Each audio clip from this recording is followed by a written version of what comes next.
Welcome to Royal Haunts and the Six Wives of Henry VIII.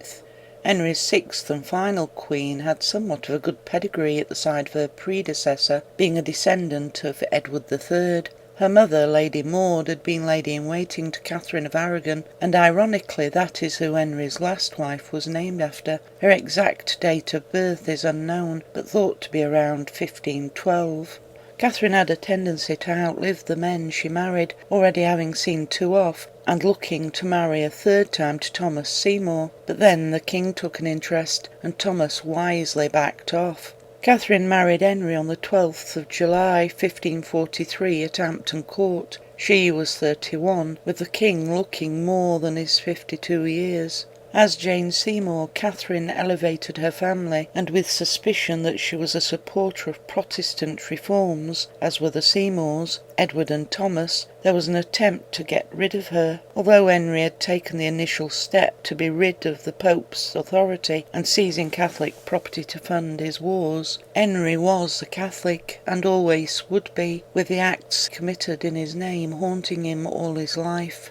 Catherine managed to talk the king round, mainly by using the feminine wile of tears.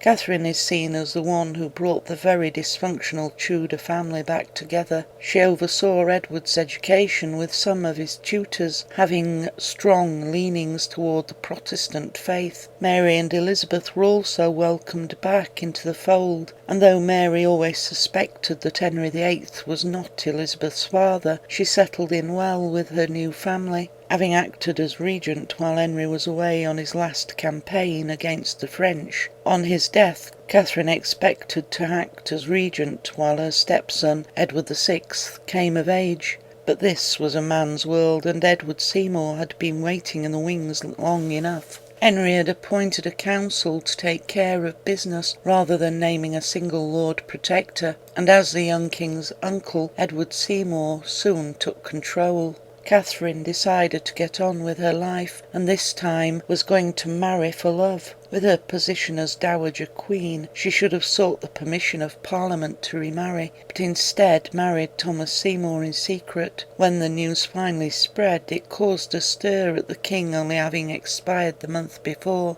She moved to Sudeley Castle, the property of her new husband, where she formed her own household, taking the young Princess Elizabeth as a ward, along with another young royal, Lady Jane Grey, both being educated to the ways of the new faith, Protestantism. Catherine soon became pregnant and gave birth to a daughter named Mary, but these were dangerous times, and Catherine died 7 days later.